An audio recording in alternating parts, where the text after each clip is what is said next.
Today in this video we'll see about the anterior compartment of leg, right?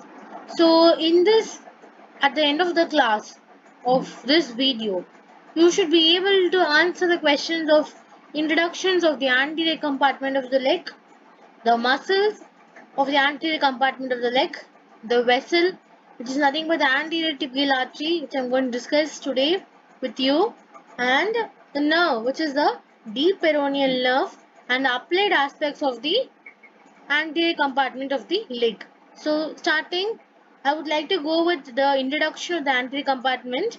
The anterior compartment, as I told you in the previous video, it is between the anterior intermuscular septa and anterior border of the tibia. We find the anterior compartment of the leg between the anterior intermuscular septa and the anterior border of the tibia. We can find the anterior compartment of the leg. So what are the muscles inside the anterior compartment of the leg? The muscles are tibialis anterior, extensor pollicis longus, extensor digitorum longus, and peroneus tertius.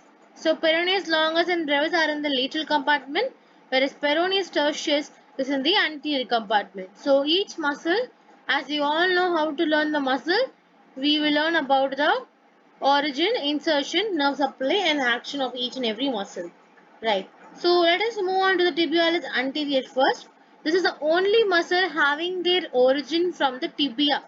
Okay.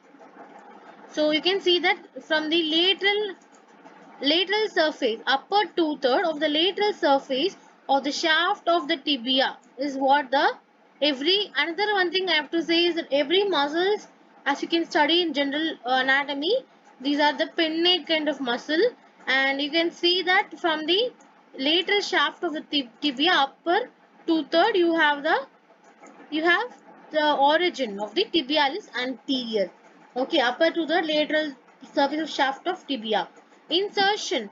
It is inserted into the base of the first metatarsal bone and in the medial cuneiform.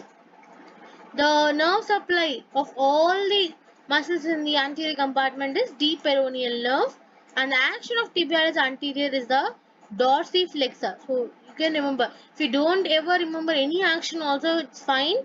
You at least you have to know the dorsiflexion of the foot, that you have to write compulsorily, and it is going to maintain the medial longitudinal arch, whereas the peroneus longus maintains the lateral longitudinal arch, it maintained, and transverse arch also, but here you have the medial longitudinal arch maintained, and it's a dorsiflexor of the foot.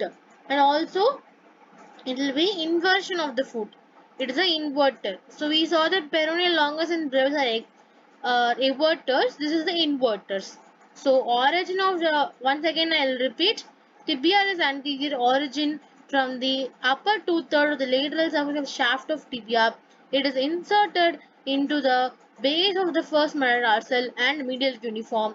The nerve supply is deep peroneal nerve, and the action is the dorsiflexion of the foot, inversion of the foot, maintains the medial longitudinal arch of the foot. Next, moving on to the next muscle, extensor hallucis longus. So, next from here onwards, everything will have their origin from the fibula, not from the tibia, right? So that is an easy way to remember. Extensor hallucis longus, it is from the upper two-third. Okay, so this is just a jumbled one, I'm sorry. So we have to learn from extensor digitorum longus, then you learn the extensor hallucis longus, then you learn the peroneus tertius. Okay, peroneus tertius. Extensor digitorum longus, upper two-third of the fibula. Okay, or else upper three-fourth. Okay, upper three-fourth of the, okay, upper one-fourth of the fibula, shaft of fibula, is your extensor digitorum. Okay, longest. Whereas middle two-fourth of the fibula is by the extensor hallucis longus. Whereas so two-fourth, one-fourth is over. So lower one-fourth is by the of the fibula is by the peroneus tertius. So upper one-fourth of fibula shaft is extensor digitorum. Middle two-fourths of the shaft of the fibula is the extensor hallucis longus. Lower one-fourth is by the peroneus tertius. Okay, now we'll see the insertion of extensor digitorum longus. It gets inserted into the four tendons of the lateral four toes. Okay, four tendons, and tendon second, third and fourth are joined by the extensor digitorum brevis tendon, and combinedly they form a dorsal digital expansion. These are inserted into the base of middle and distal phalanges. So base of first metatarsal, this is the base of middle and distal phalanges. So four tendons of the lateral four toes, four tendons, 2, 3 and 4th tendon also by joined by the lateral side of the tendon of the extensor digitorum brevis. Okay, that is forming dorsal digital expansion or extensor digital expansion. So the nerve supply of the extensor digitorum longus is deep peroneal nerve, as I said before. This is also a dorsiflexor of the foot, and this extensor digitorum longus is helping in the extension, okay, of those metatarsophalangeal, proximal and distal interphalangeal joints.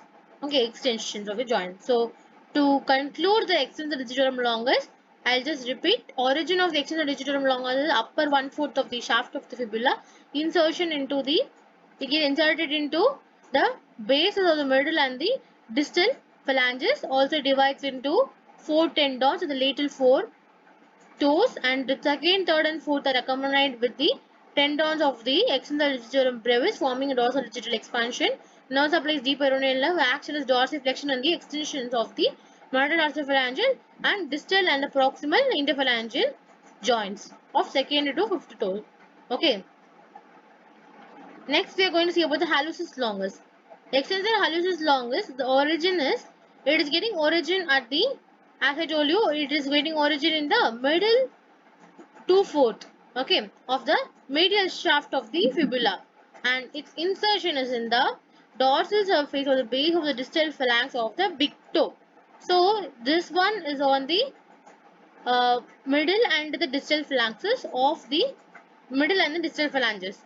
Okay, not on the first toe. The big toe distal phalanx is being dorsal surface of the base of the distal phalanx of the big toe. You can see the insertion from the extensor hallucis longus. Okay, of the big toe or great toe. Okay, right. And the nerve supply is deep peroneal nerve, and the action of the hallucis longus is the, it is a dorsiflexor of the foot, and it also extension helps in extension of the metatarsophalangeal and interphalangeal joints of the big toe alone. So this is the 2 to 5th toe, digitorum longus, middle and the distal. Here only the distal portion of the dorsal also of the big toe alone. Okay, so their respective extension has been given here. So to conclude the hallucis longus, the origin is from the middle two-fourth of the middle two-fourth of the shaft of the tip, of the fibula, and insertion into the base, dorsum of the base of the distal phalanx of the big toe. The nerve supply is the deep peroneal nerve, and the action is dorsiflexion extension of the metatarsophalangeal and phalanges of the big toe, interphalangeal joints of the big toe. Last but not the least, peroneus tertius on the lower one-fourth of the shaft of the fibula. It is medial surface of shaft of the fibula only, and this is going to be inserted at the base of the fifth metatarsal. So you can make a copy like this. Tibialis anterior is the first metatarsal, as peroneus tertius is the fifth metatarsal base. The digitorum longus, the second to fifth toe, they are getting inserted in the middle and the distal phalanx. This is at the dorsal surface of the distal phalanxes of the, of which toe? Great toe or big toe. Okay, that you can just compare and learn it. Next, peroneus tertius nerve supply is the deep peroneal nerve, and it is the dorsiflexor, and this is the everter. It's a weak everter. There we have dorsiflexor and inverter. This is the everter, opposite to the tibialis anterior. Compare the tibialis anterior and the peroneus tertius. Compare the extensor digitorum longus and the extensor hallucis longus. These are the four muscles that is present in the, yes, it is present in the anterior compartment of the leg. So next you have the vessel, nerve supply and upright anatomy, which will be discussed on the next video.